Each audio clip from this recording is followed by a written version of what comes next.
Picked up by Ingram. Lillard. This is for the win.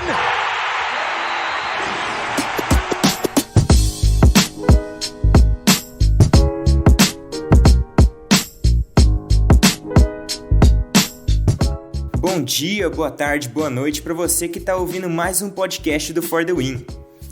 Vamos começando mais um episódio para falar da NBA, que como sempre continua muito movimentada, mesmo sem jogos acontecendo, né?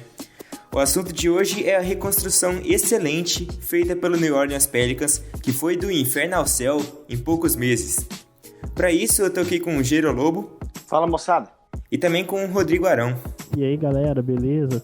Mas antes de tudo, você que ainda não segue o For The Win, entra lá no Twitter e segue a gente porque a gente tá quase chegando nos 10 mil seguidores, é uma marca importante, então entra lá no @_ForTheWin, 4TheWin pra ficar mais fácil, e segue lá, dá aquela moral pra gente.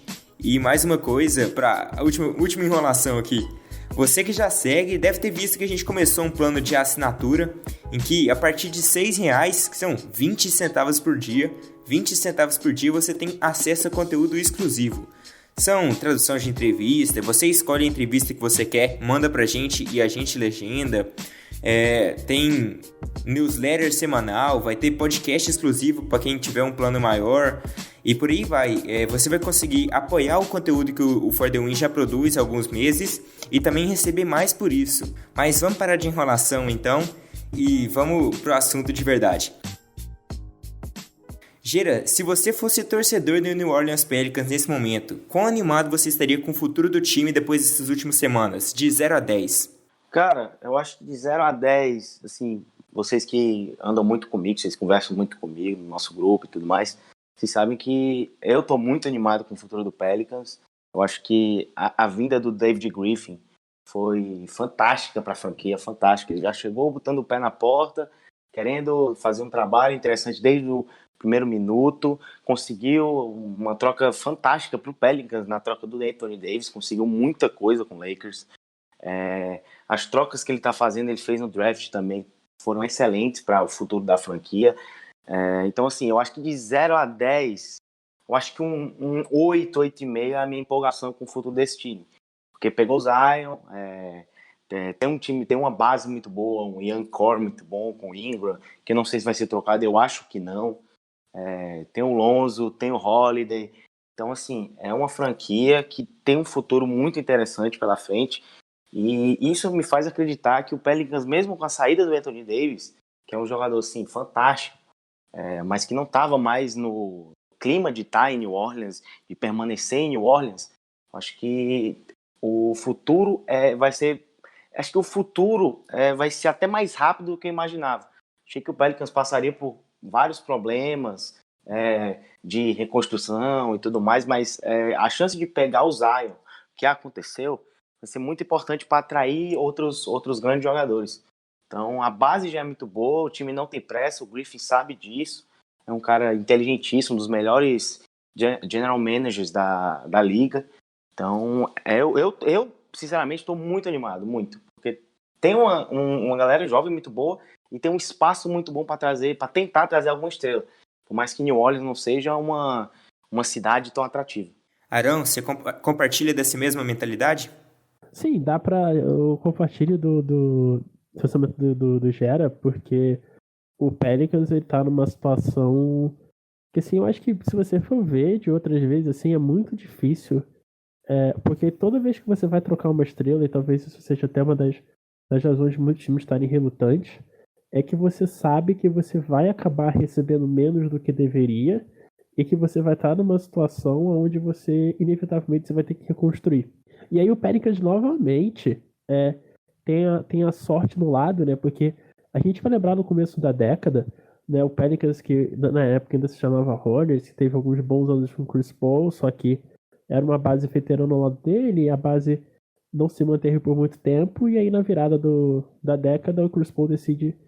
primeiro quase foi pro Lakers, né? E depois acabou indo pro Clippers, e o Pelicans teve a sorte, né? Na temporada 2010, 2011, onde ele não foi pros playoffs, e aí tava na loteria pra temporada 2012, temporada 11 e 12, na verdade, aí temporada 12 e 13 o Pelicans ganha a loteria, a primeira escolha de 2012, Anthony Davis, e aí foi, claro, acelerou bastante o rebuild, só que naquela oportunidade o Pelicans a gente viu que não conseguiu montar uma boa base em cima do Anthony Davis, e eu acho que até por isso o GM responsável pela montagem daquele elenco foi demitido, que foi o Dell Demps, e agora com o David Griffin, mais uma vez a sorte batendo no lado do Pelicans, né?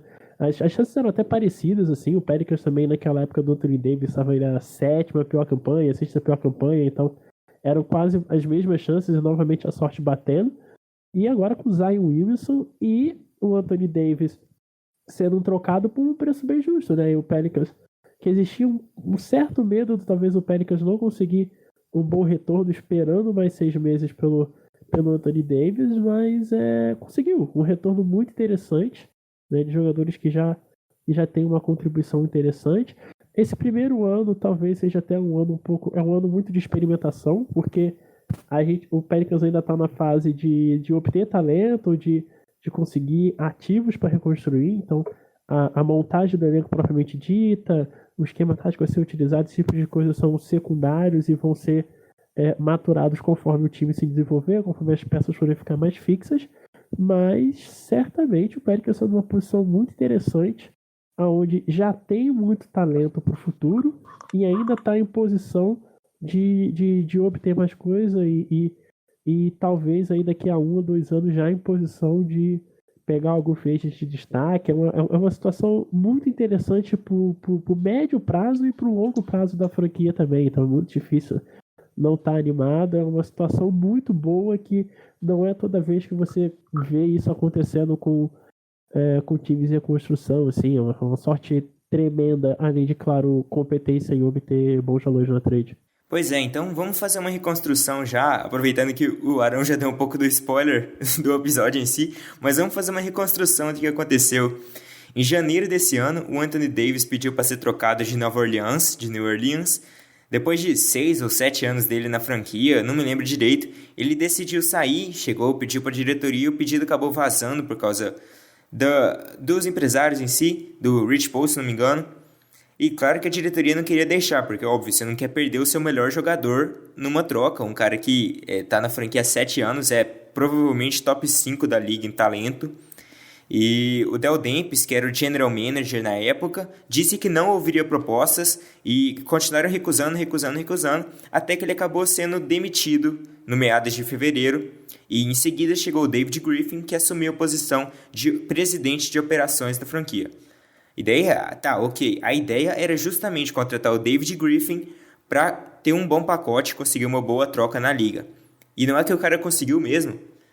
Ok, a situação começou a ficar mais otimista quando chegou a loteria do draft. E ali o New Orleans Pelicans tinha apenas 6% de chance de conseguir a primeira escolha e deu a sorte, ganhou a loteria, ficou em primeira posição e ali começou a ficar claro que tinha realmente um grande potencial, porque eles provavelmente escolheriam o Zion Williamson.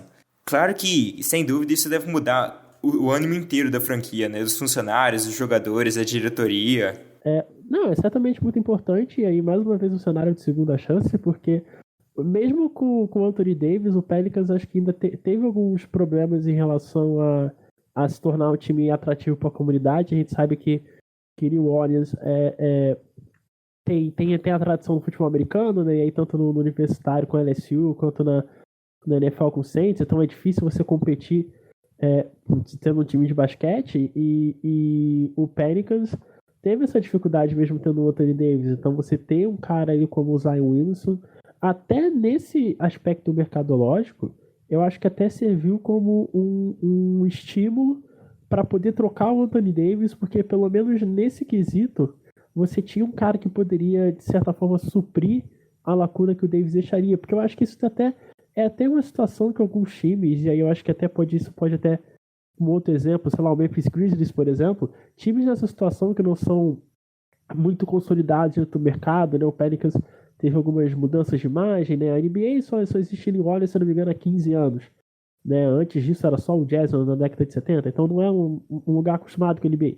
E essas franquias, elas têm, por causa desses problemas, assim, sempre que tem uma estrela, né, elas costumam demorar mais e costumam se apegar mais a esses jogadores, mesmo com a hora de trocar chegando, né? E aí, tendo o Zion, eu acho que se teve um conforto de que, pelo menos nesse aspecto, a saída do Anthony Davis poderia ser compensada, e aí, claro, mais os jogadores que vieram, então certamente um estímulo gigante para o Pelicans como organização, como franquia, né, operacionalmente falando, aconteceu o que aconteceu nesse draft, nesse momento a off-season tá impecável do Pelicans, e aí até um time que é interessante, porque como o Oeste tá bem aberto, se o Pelicans já vai querer acelerar mais ainda esse processo dentro de uma free agency, é um time até para ficar de olho sobre o que eles podem fazer quando chegar o mês de julho. Bom, e a gente segue então. No dia 15 de junho, poucos dias atrás, inclusive do momento da gravação desse podcast, o Los Angeles Lakers finalmente fechou um acordo pelo monocelha.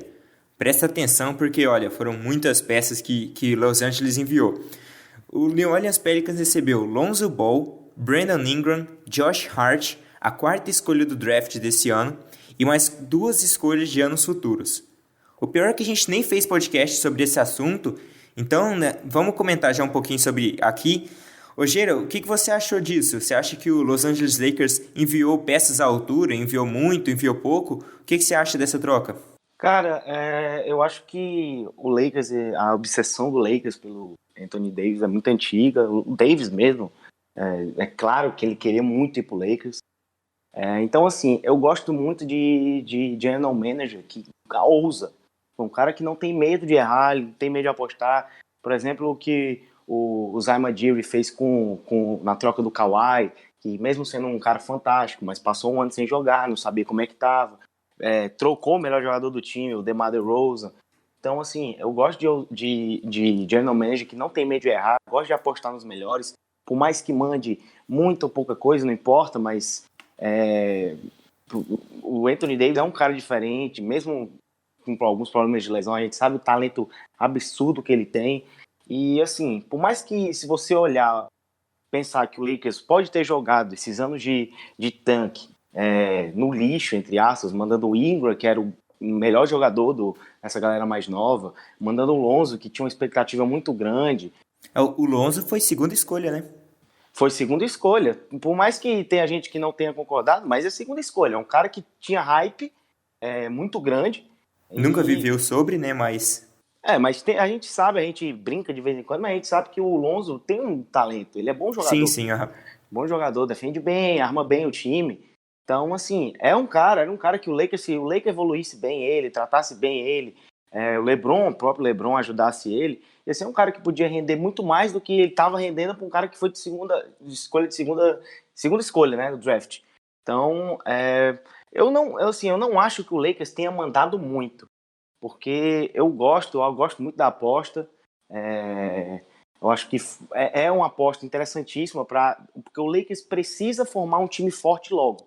E esperar esse desenvolvimento muito, muito grande da molecada, não sei se é uma aposta boa, ainda mais com o LeBron no time, porque o LeBron chegou, o LeBron tá ficando mais velho, o LeBron tá chegando numa idade mais avançada, e ele, assim, todo mundo sabe que ele quer um time, ele quer ganhar sempre. E ele quer um time para ganhar agora, não quer um time para evoluir, para daqui a 2, 3 anos, ele já mais velho, aí começar a se encaixar. Não, ele quer um time agora. E ir atrás do Anthony Davis foi o correto. Tem que fazer isso, tem que apostar. Porque agora o Lakers, por mais que tenha perdido essas peças, tem o Anthony Davis. 2 dos melhores jogadores da liga estão no time, isso eleva o patamar da equipe. A equipe vai atrás de outras peças importantes, quem sabe uma nova estrela. Então, assim, eu não acho que o Lakers mandou muita coisa. Eu acho que a troca foi boa para os dois, porque o Pelicans, o Griffin conseguiu extrair muita coisa dessa troca, muita coisa. Variadas escolhas de draft, pegou o Ingram, que tem um futuro assim, muito fantástico, também é um cara que eu gosto muito. O Lonzo, que jogando ali do lado do Holiday, também pode aprender muito. O Hart, que é bom jogador. Então, assim, isso deu a oportunidade de pegar o Zion. Então, além da quarta escolha, que trocou a quarta escolha, mas conseguiu pegar jogadores para formar um elenco novo e pro futuro. Eu acho que o Pelicans não tá interessado tanto ainda no agora. Por mais que vamos ver como é que vai rolar a temporada, vamos ver como é que o time vai sair, porque vai ser um time muito intenso, com bons jogadores. Eu acho que vai ser típico time que vai ser muito competitivo, mas pela falta de experiência em alguns momentos, ele vai perder vários jogos ali no final, por exemplo. Então, não creio que o Pelicans vá chegar nos playoffs. Eu acho, não digo que é bem difícil, mas eu acho improvável que o time chegue. Mas isso não tem problema, o Griffin não tem pressa alguma, acabou de chegar, é um cara inteligente, muito bom, estava no Cavs, no sucesso do Cavs, então não tem muita pressa. Então eu acho que a troca foi muito boa para os dois times, na ideia dos dois times, do Pelicans de querer formar um time novo, de evoluir o time, e do Lakers de querer ganhar agora. Tem que apostar mesmo, por mais problemas que o Davis tenha, mas eu acho que o Davis também vai recuperar a confiança que ele não tinha mais no Pelicans e vai ajudar bastante o LeBron. Não é, e aí uma coisa para se atentar até da troca são os direitos de escolha, direitos de trocar a escolha, né? Até porque você não pode negociar, se não me engano, você não pode negociar 2 escolhas de primeira rodada de anos consecutivos, então... Isso, é a tal da Step and Rule. Quem joga NBA 2K sabe, né? Exatamente, né? Que até que isso já aconteceu muitas vezes em outras trocas. E é bom se atentar a isso, porque existe o potencial do desastre, né? Toda franquia tem esse potencial de que em 3 anos tudo dê errado, né? Lembrando que o Davis vai ser free agent, talvez o Davis possa ir embora, o LeBron possa não continuar, e aí já não tem muitas peças, e de repente a gente pode estar numa situação que em 2022, se eu não me engano, que é o primeiro ano que pode ter a troca de escolha, você pode estar numa situação onde o Pelicans seja um time super competitivo e o Lakers não seja um time de playoff e o Pelicans tenha alguém para tancar por ele, algo semelhante ao que o Boston Celtics já fez, por exemplo, com o Nets e tal. Então existe essa coisa acho que a gente tem que ter bastante olho nessa troca por ter o potencial de desastre por parte do Lakers, né? Então, depois dessa, vamos voltar pro draft. Aquela quarta escolha que era do Los Angeles Lakers, que foi pro New Orleans Pelicans, foi trocada para Atlanta Hawks. Pela troca, eles receberam as escolhas 8 e 17, e é uma confusão, mas o draft é assim mesmo. Só que o melhor disso é que eles ainda se livraram de contrato ruim do Solomon Hill, porque enviaram pro Atlanta Hawks, e o cara recebia 12 milhões por ano e mandaram embora esse peso. Mas, poxa, o Solomon Hill assim, todo respeito, mas é um peso morto gigantesco, cara. O cara nunca, assim, eu não sou muito de falar mal de jogador, assim, eu acho que não é saudável, né? Mas, pô, é um cara que não sinceramente, não sei, acho que até na época de Pacers, ele nunca foi um cara importante, nunca foi um cara, matava uma bola aqui, outra ali, mas, tipo, nunca foi realidade. O Pelicans já tá com ele faz um tempo. Então, acho que também se livrar desses... Eu acho importante para um time novo como esse, se livrar de alguns pesos mortos é importante para dar também minutos para essa galera que está chegando. E o Griffin mesmo sabe disso. Então, foi uma saída até... Pode parecer pouco, mas é importante também dar essa rejuvenescida no time, dar uma revolucionada no elenco. Tudo isso que o Pelicans está fazendo é muito importante.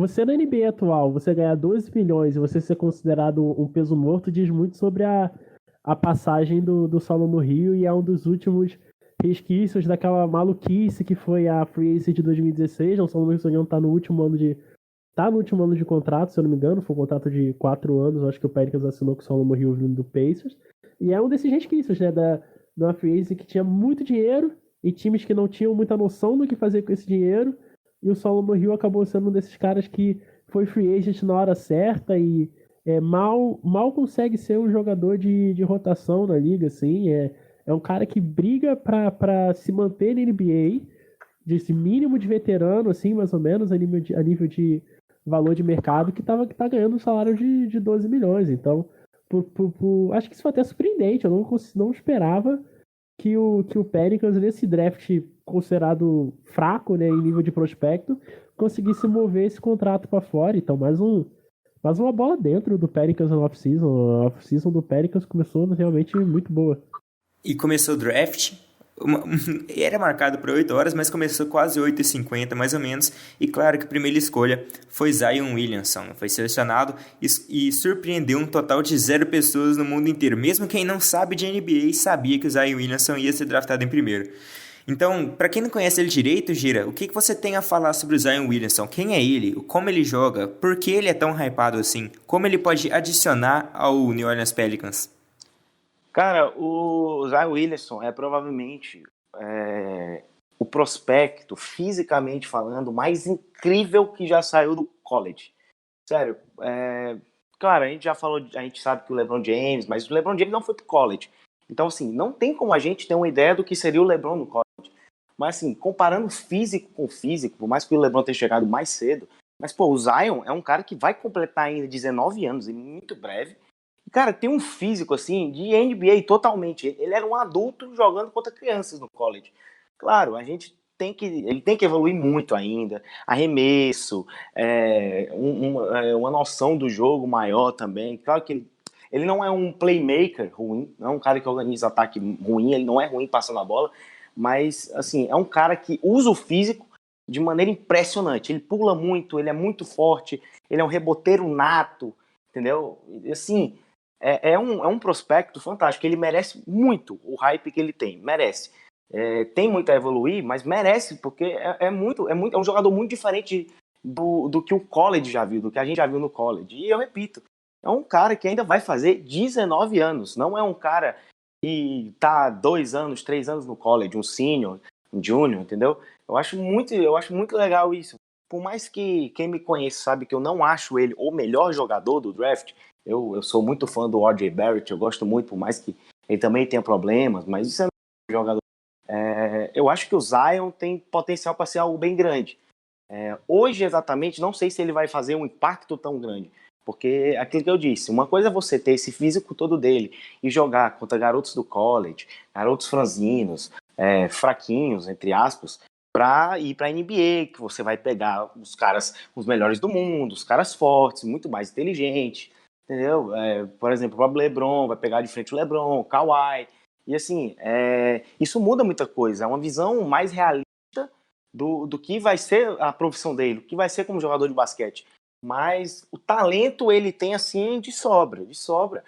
Mas ele tem que ser bem desenvolvido também. Tem muitas coisas assim no jogo dele que ele precisa melhorar. Merece, claro, repito, merece o hype. Provavelmente um dos 3 caras o maior hype, né, no draft. Provavelmente, né, até nesse século eu teria que pensar um pouco, porque tem muito jogador bom que foi draftado. E o Pelicans fez a escolha correta. É um cara que além de ser muito bom jogador, ter muito potencial, é aquilo que o Arão disse, é um cara que traz marketing, ele é um marketing, ele não é um jogador, ele é um jogador de college de 19 anos que traz um marketing muito grande para ele. Eu lembro de ver vídeos dele enterrando, no começo do high school, se eu não me engano, o cara com, sei lá, 16, 15 anos enterrando feito louco e 3 mil, 4 mil curtidas nos vídeos. Então o hype dele é antigo, né? Esse aí já é hypado desde o high school, a gente já tinha uma ideia. Eu que acompanho muito college e acompanho também um pouco do high school, já tinha ideia do que ele era, do hype, mas assim, ele é um cara espetacular, é um cara assim, é um dos caras, fisicamente falando, mais absurdos que eu já vi nos esportes. De college, de college basketball. Com certeza o mais fantástico que eu já vi ele. Até quem acompanha, tem um vídeo dele na temporada, que passou agora. Cara, ele dá um pulo para dar um toco no arremesso do lado assim, do garrafão. Que é isso, cara? Foi até no March Madness. Não sei se foi no March Madness. Se foi, acho que foi na primeira rodada logo. Por aí, eu acho. Mas, cara, assim, um negócio animal, velho. Animal. É uma potência, é uma forma de pular absurda. Isso na NBA vai ser importante para ele. Então, assim, pro Pelicans foi fantástico. Foi a escolha que precisava, até porque o Pelicans teve sorte também. A gente fala que o trabalho do Pelicans nessa off-season tá muito boa, com certeza. Tá excelente o Griffin. Mas, assim, ter pego essa primeira escolha, que era algo meio que improvável, cara, foi muito importante. Foi provavelmente a coisa mais importante que aconteceu até agora. Bom, vamos seguir em frente então. Com a 8ª escolha, que era do Atlanta Hawks, eles selecionaram o pivô Jackson Hayes. Agora ele já tem 2 novatos big men, contando com a ala pivô Zion Williamson, né? O que esperar do Reis?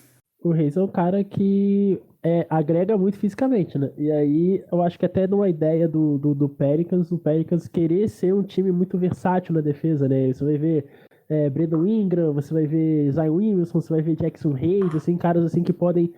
caras que se complementam na questão defensiva. O próprio Lonzo Ball também traz uma imposição física bem interessante na parte defensiva. Então acho que tem muito dessa ideia, mas é um cara que eu não imagino agregando muito na parte ofensiva, pelo menos nos primeiros 2 anos, assim. Ainda falta ainda um certo refino técnico, um cara que basicamente só finaliza no garrafão, mas tem uma tomada de decisão interessante. É um cara que sabe, ele sabia bem das suas limitações, sabia o que ele podia agregar, o que ele não podia agregar, bem eficiente, pontuando próximo à cesta. Então ele vai ter até, por exemplo, algumas situações de contra-ataque, assim. Ele me parece ser um cara bem interessante para transição, e esse time do Pelicans vai correr bastante. Você tem o Zion, você tem o próprio Lonzo Ball, é um cara muito, eu acho que é um cara bem acima da média de transição, assim, principalmente como playmaker. Então, para um time que vai querer acelerar jogo, né? Claro que você não vai poder fazer isso o tempo todo, mas para um time que vai querer acelerar o máximo possível, o Reis, ele vai ter, ele faz um certo sentido, mas ainda acho que não imagino que a gente vai ver o Reis fazendo um estrago muito grande, somente na parte ofensiva, nos primeiros 2 anos, assim, dá para dizer assim. Mas vai jogar, vai ter essa rodagem, vai ter alguns dias que ele vai ajudar mais do que outros, assim.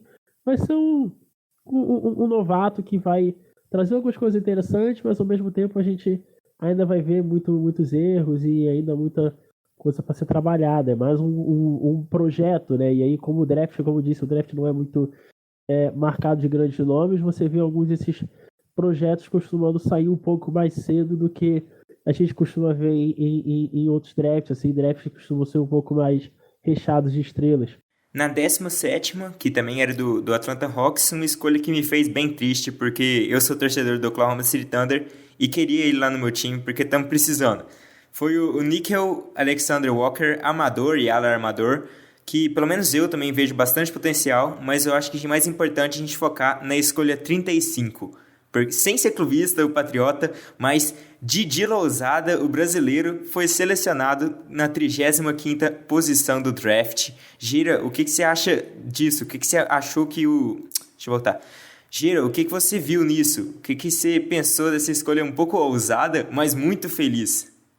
Cara, a felicidade quando eu vi que a gente sabe que no draft, quem acompanha muito Twitter, sabe que o Woj, né, e o Caranha, o Shams, né, eles anunciam a escolha antes, né, principalmente na segunda rodada, que é algo mais dinâmico, mais rápido. Cara, quando eu vi que o New Orleans Pelicans ia pegar o Didi, cara, a minha felicidade, assim, foi algo gigante. O grupo pegou fogo, né? Não, totalmente, todo mundo gritando, todo mundo animado, e, pô, não é pra menos, cara. Ver brasileiro não é nem patriotismo, não é nem ufanismo, mas, poxa, cara, é muito legal, velho, é muito legal.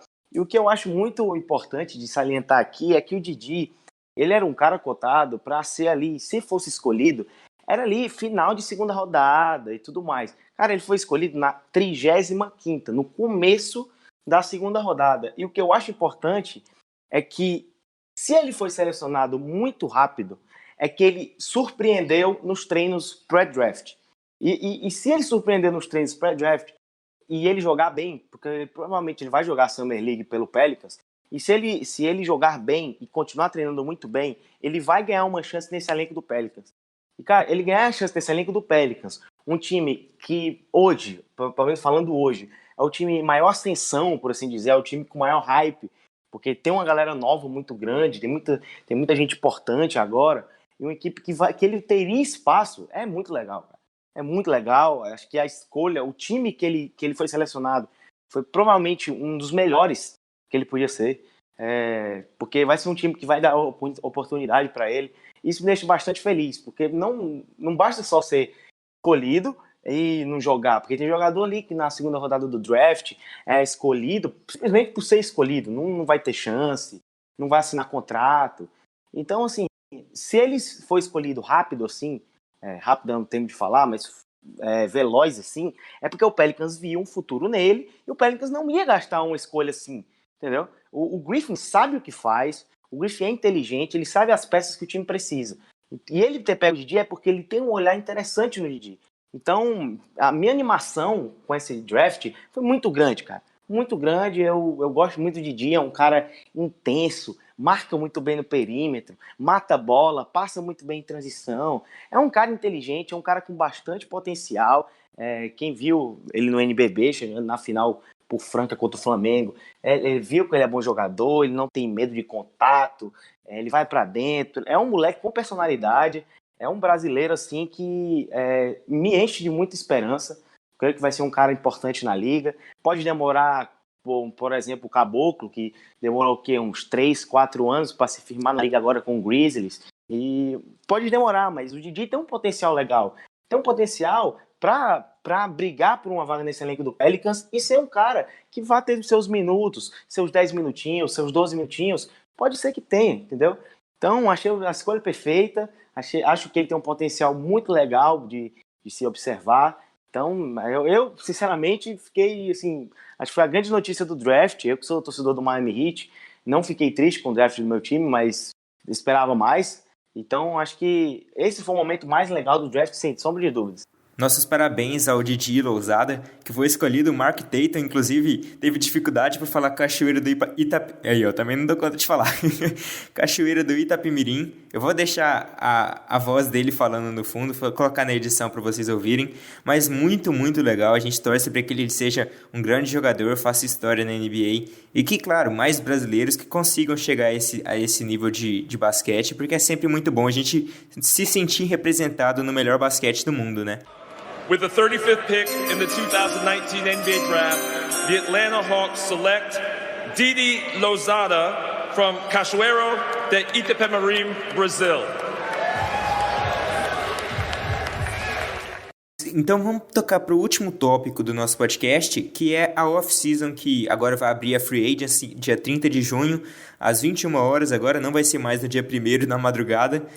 E eu queria saber de você, Arão, o que você acha que o New Orleans Pelicans pode fazer nessa off-season? Pode trazer jogador bom, porque tem espaço, né? Tem uns 30 milhões livres ainda no espaço de salário. E eu queria saber de você se dá para atrair algum free agent bom.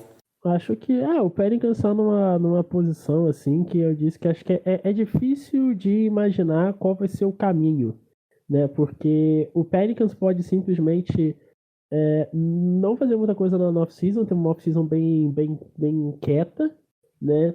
Ou pode tentar ser até um pouco mais agressivo, tentar conseguir uma peça complementar de impacto, e aí, de fato, né? Porque o que acontece? A questão da Conferência Oeste, ela vai desafiar muita gente, porque a gente está num cenário onde a gente não imagina que o Warriors vai disputar a final em 2020.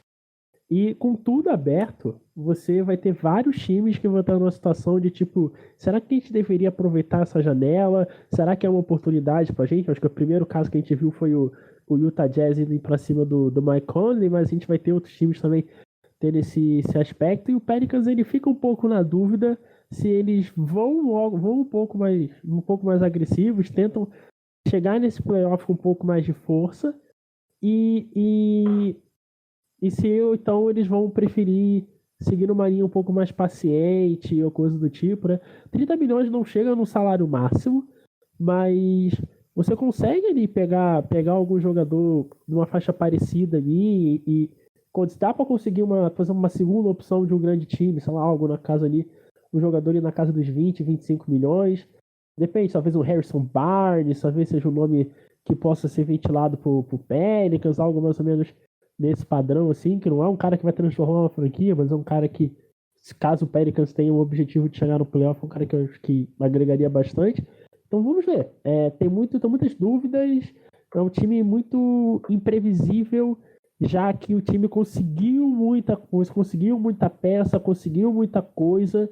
Então, geralmente, esses times que têm uma munição muito grande, o Pelicans quando teve essa munição muito rápido, porque trocou o Anthony Davis, aí até no caso, a decisão do Anthony Davis de decidir anunciar a troca acabou sendo até bem interessante para a franquia, porque eu não acredito que o Pelicans iria se livrar do Davis se o Davis não tivesse pedido troca.